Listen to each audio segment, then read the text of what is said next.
चीन और भारत के बीच पैदा हुए तनाव के बाद एक बार फिर दोनों देशों के रिश्ते पटरी पर आ रहे हैं। चीन और भारत के विदेश मंत्री वांग यी और एस जयशंकर ने राजधानी दिल्ली में मुलाकात की। सूत्रों के मुताबिक इस दौरान चीन ने भारत की 3 प्रमुख चिंताओं को दूर करने का वादा किया।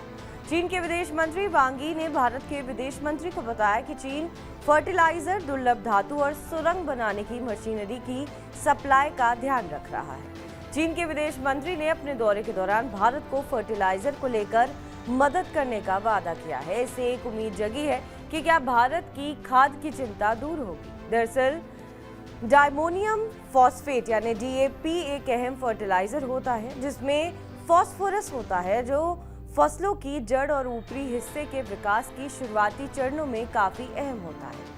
किसानों को इस खाद की जरूरत होती है। चीन भारत का डीएपी का प्रमुख सप्लायर रहा है, लेकिन हाल ही में उसने इसकी सप्लाई पर प्रतिबंध लगा दिए हैं, जिससे भारत में डीएपी की कमी हो गई है। हालांकि अब एक बार फिर चीन ने खाद को लेकर भारत को एक उम्मीद दे दी है। गृह मंत्री अमित शाह ने साल 2023 में जानकारी दी थी कि भारत में 65 करोड़ लोग खेती करते हैं। इसी बीच जहां इतने लोग खेती से जुड़े हैं, वहीं सभी को खेती करने के लिए खाद की जरूरत होती है, लेकिन भारत अपनी मांग को पूरा करने के लिए पर्याप्त फर्टिलाइजर या उनके कच्चे माल का प्रोडक्शन नहीं करता है। डीएपी भारत का दूसरा सबसे ज्यादा इस्तेमाल होने वाला फर्टिलाइजर है।